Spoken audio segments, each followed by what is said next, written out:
Hello दोस्तों, आप सबका एक बार फिर से स्वागत है हमारे चैनल जी के विद के खंडेलवाल पर। आज का हमारा टॉपिक होगा तरंग यानी कि साउंड वेव के ऊपर, यानी ध्वनि तरंगें के ऊपर। आज हम देखेंगे ध्वनि तरंग क्या होती है। ये हमारा फिजिक्स का टॉपिक है। इससे पहले हमने बायो की 5 से 6 क्लास ले ली हैं, लगभग टॉपिक हो चुके हैं, तो आप वो वीडियो भी वहाँ पर जाकर प्ले लिस्ट में देख सकते हो। तो सबसे पहले हम देखते हैं साउंड वेव। तो साउंड वेव यानी कि ध्वनि तरंगें, ध्वनि तरंग। तो ध्वनि तरंग देखने से पहले क्या है कि दोस्तों, हमें क्या है कि ये पता होना चाहिए कि तरंग क्या होती है।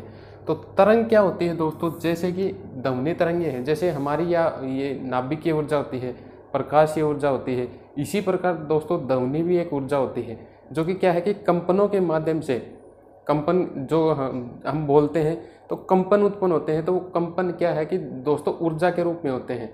तो वो ही ऊर्जा का स्थानांतरण, मतलब कंपन से जो कणों के अंदर जो ऊर्जा का स्थानांतरण हो रहा है, उसी को हम बोल सकते हैं ध्वनि। जैसे हम उदाहरण के तौर पर आपको समझाते हैं। जैसे यूं आकर के ऐसे छड़ ले ली, इसे यहाँ पर इसे पीटते हैं या मारते हैं तो ऐसे ये कंपित होगी, ऐसे तो कुछ ऐसे कंपित होगी है, ऐसे दोनों साइड से। तो अब इसमें क्या होगा दोस्तों, कंपन उत्पन्न हो रहे हैं। जैसे देखिएगा, ये तब ऐसे मारते तो एक बार ये आगे की तरफ जाएगी इधर की ओर, और फिर ये दोबारा पीछे की ओर आ जाएगी। इसी प्रकार ये भी एक बार आगे की ओर जाएगी और ये भी पीछे की ओर। तो यहाँ पर क्या है दोस्तों, कंपन पैदा होगा, ये कंपन। तो ये कंपन क्या है कि यहाँ के कण में होगा, फिर ये कण दूसरे कणों के अंदर ये कंपन का संचरण कर देंगे, तो फिर यहाँ पर होगा। ऐसे ही क्या है दोस्तों, ये कंपन है, ये एक दिशा की ओर बढ़ते रहते हैं, और वही इन्हीं कंपनों के अंदर ये जो कंपन है, ये एक कण से दूसरे कण के अंदर आगे की ओर चलते रहते हैं, और ये ही हमारी साउंड ऊर्जा यानी कि ऊर्जा का स्थानांतरण ही तरंग का रूप ले लेती है। इसके अंदर क्या हो रहा है दोस्तों, ऊर्जा का कंपन के द्वारा जो ऊर्जा बनी है उसका स्थानांतरण एक से दूसरे कण के ऐसे हो रहा है। इसके अंदर क्या होता है, ये कण है, इसका जो दोस्तों जो विस्थापन है, जो दोस्तों कणों का जो विस्थापन होता है वो तो 0 होता है, लेकिन क्या होते हैं कि ऊर्जा का ट्रांसफॉर्मेशन एक कण से दूसरे कण के अंदर कर देते हैं, जिससे कि क्या होती है, ध्वनि आगे की ओर बढ़ती रहती है। और ये कंपन, यही कंपन जब हमारे कानों के अंदर लगते हैं तो कुछ संवेदना उत्पन्न करते हैं, जिससे कि हमारा माइंड उसे कन्वर्ट करके एक आवाज़ के रूप में यानी ध्वनि के रूप में बना देता है। तो इसी को आप ध्वनि कहेंगे, यानी तरंग किसे कहेंगे, उसकी डेफिनेशन समझ गए होंगे। अगर एक शब्द में बोला जाए तो ऊर्जा का स्थानांतरण, ऊर्जा का स्थानांतरण यानी ट्रांसफॉर्मेशन ऑफ एनर्जी, ऊर्जा का स्थानांतरण ही दोस्तों क्या कहलाता है, तरंग कहलाता है। अब हम इसमें देखेंगे कि तरंग कितने टाइप की होती हैं, जो हमारी जो साउंड वेव होती हैं वो किस टाइप के अंदर आती हैं। तो चलिए हम स्टार्ट करते हैं। तो चलिए दोस्तों देखते हैं सबसे पहले कि ऊर्जा कितने प्रकार की, ये जो साउंड, सबसे पहले हम देखते हैं तरंग कितने प्रकार की होती हैं। तो तरंगें होती हैं दोस्तों, वो मेनली 2 प्रकार की होती हैं। ये साउंड वेव नहीं है दोस्तों, ये केवल वेव है। ये वेव कितने प्रकार की होती हैं वो देखेंगे, लास्ट में देखेंगे हम साउंड वेव। तो वेव 2 प्रकार की होती हैं। एक तो होती है दोस्तों मैकेनिकल, मैकेनिकल बोले तो यांत्रिक, यांत्रिक मैकेनिकल वेव यानी यांत्रिक तरंगें। और एक होती है नॉन मैकेनिकल,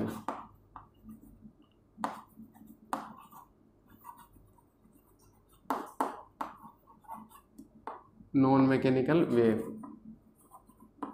यानी अयांत्रिक।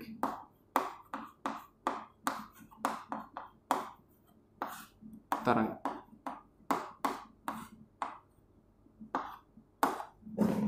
तो दोस्तों वेव है वो 2 टाइप की होती है, मैकेनिकल और नॉन मैकेनिकल। इनका जो मेन डिफरेंस होता है वो दोस्तों एक ही होता है, जो नॉन मैकेनिकल है उसके संचरण के लिए किसी माध्यम यानी मीडियम की आवश्यकता नहीं होती। माध्यम ये निर्वात में भी संचरण कर सकती है। और इसके अंदर क्या होता है दोस्तों, मैकेनिकल के, इसके अंदर माध्यम की आवश्यकता होती है। माध्यम कितने प्रकार के होते हैं दोस्तों, माध्यम जैसे या तो ठोस होगा या लिक्विड होगा या गैस होगा, उसी के द्वारा इनका संचरण होता है। इनका संचरण के लिए माध्यम की आवश्यकता होती है, इनके संचरण के लिए माध्यम की आवश्यकता नहीं होती। मेन सिंपली इसकी इतनी ही डेफिनेशन है जो आपको एग्जाम में पूछी जाती है। उसके बाद इसे फिर से दो भागों में बांटा गया है यांत्रिक ऊर्जा को, ऐसे। तो इसके अंदर पहला तो होगा दोस्तों ट्रांसवर्स, और दूसरा होगा ट्रांसवर्स वेव, और दूसरी होगी लॉन्गिट्यूडनल।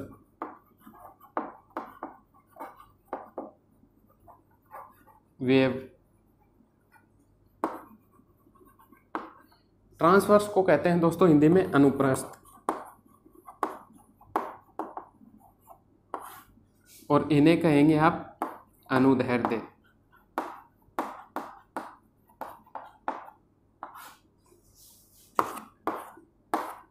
अब दोस्तों मैं आपको इनके अंदर मेन डिफरेंस है वो बता देता हूं। जो ये आपने पढ़ लिया कि इसके अंदर माध्यम की आवश्यकता होती है, इसके अंदर माध्यम की आवश्यकता नहीं होती। अब इस दोनों के अंदर कौन कौन से माध्यम है, जैसे ये ट्रांसफर है अनुप्रस्थ, ये केवल ठोस और तरल की सतह पर इनका जो संचरण होता है वो केवल दो प्रकार में होता है, या तो ठोस यानी कि सॉलिड, और सरफेस ऑफ लिक्विड यानी लिक्विड की सरफेस के ऊपर। और जो लॉन्गिट्यूडनल होते हैं ये तीनों माध्यम में चलती है दोस्तों, ठोस, तरल यानी कि लिक्विड, और गैस। इंग्लिश में बोले तो इसे सॉलिड, इसे लिक्विड और इसे गैस। तो आपको पता चल गया होगा जो ट्रांसवर्स वेव होती है वो क्या होती है दोस्तों, तरल की सतह पर और ठोस में चलती हैं, जबकि लॉन्गिट्यूडनल होती है वो ठोस, तरल और गैस तीनों में चलती है। अब हम इसकी जो मेन डेफिनेशन है वो समझ लेते हैं, ट्रांसवर्स कौन सी होती है और लॉन्गिट्यूडनल कौन सी होती है। अब हम ट्रांसवर्स और अनुदैर्ध्य की परिभाषा आपको बताते हैं। तो ट्रांसवर्स वह होती है जिन तरंगों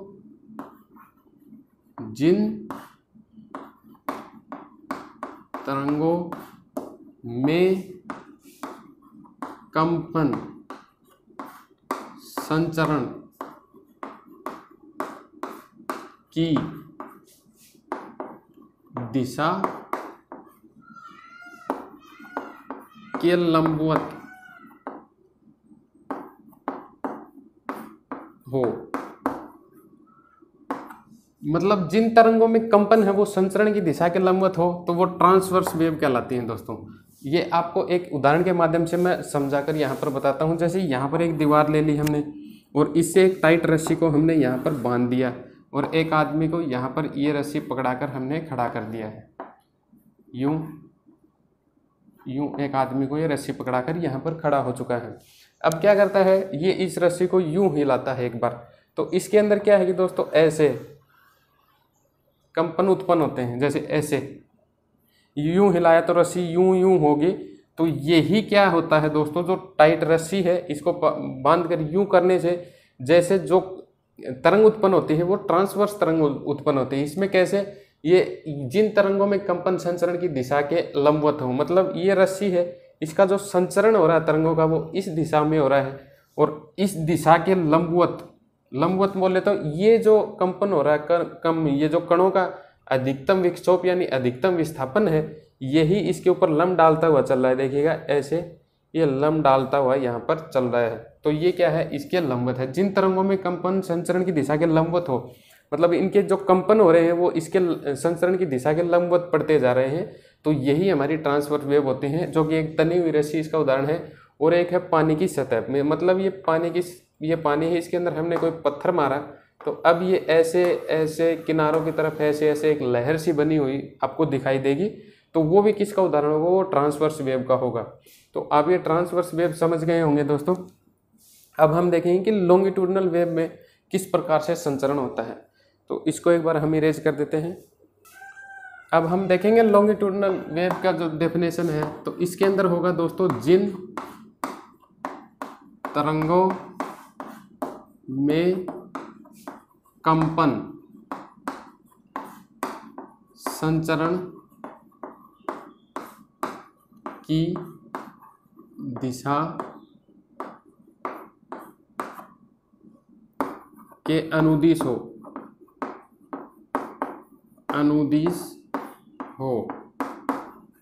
वो कौन सी, वो अनुदैर्ध्य तरंगे कहलाएंगी दोस्तों, लॉन्गिट्यूडनल वेव कहलाएंगे, जिसमें तरंगों का कंपन संचरण की दिशा के अनुदिश। जैसे हमने इसका उदाहरण लेंगे, जैसे हमारी जो साउंड की वेव होती है, जो हम जो ध्वनि बोलते हैं वो दोस्तों अनुदैर्ध्य प्रकार की होती है, क्योंकि इसका संचरण है वो दिशा के अनुदिश ही होता है। जैसे मैं यहाँ पर बोल रहा हूँ तो इसका संचरण है वो मेरे लंबवत या लंबवत नहीं, सॉरी दोस्तों, दिशा के अनुदिश हो रहा है, समानांतर की तरफ।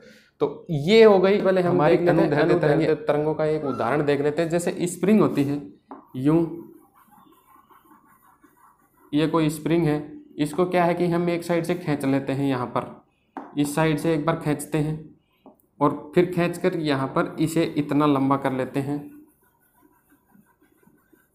ये, और फिर इसे हम छोड़ देते हैं। तो क्या है कि स्प्रिंग कुछ इस प्रकार से होगी, ये इतनी रह जाएगी और बाद में इसके बाद ये फिर से अपनी पूर्व स्थिति में जड़त्व के कारण जाएगी, तो ये कुछ ऐसे दिखाई देगी। तो इसके अंदर जो ये पूरी स्थिति है, इसके अंदर हमें दिखाई देगा दोस्तों कि स्प्रिंग है वो कुछ इस प्रकार की हो जाएगी, यहाँ पर तो ऐसे, और फिर यहाँ पर थोड़ा थोड़ा गैप होगा इसके अंदर, और फिर से नज़दीक नज़दीक होगी और फिर से यहाँ पर गैप आपको दिखाई देगा। तो इसके अंदर यहाँ पर तो क्या है दोस्तों, आपको दिख रहा है घनत्व ज़्यादा है, यहाँ पर भी घनत्व ज़्यादा है, और यहाँ पर कम है और यहाँ पर कम है। तो इसके अंदर क्या होता है दोस्तों, अब यहाँ पर कहाँ पर यहाँ पर घनत्व कम है, यहाँ पर घनत्व ज़्यादा है। तो इसकी जो तरंग की जो दिशा है वो तो हो गई दोस्तों ये, और इसका जो तरंग की दिशा और कंपनों की जो कंपन है वो इसी दिशा के अनुदिश लग रहे हैं दोस्तों। यहाँ पर देखिए कंपन भी यूं ही लग रहे हैं, यूं ही, न कि लंब डालते हुए। तो इसकी जो मेन डेफिनेशन है वो यही हुई, जिन तरंगों में कंपन संचरण की दिशा में होता है तो यही संचरण है और यूं ही कंपन आ रहे हैं, तो ये हमारी अनुदैर्ध्य तरंगें होंगी जो हमारी साउंड वेव होती हैं। इसके बाद हम चलते हैं, कुछ कैरेक्टरिस्टिक्स होते हैं हमारी जो साउंड वेव के, उसके ऊपर हम चलते हैं। एक बार नीचे हम इरेज कर देते हैं।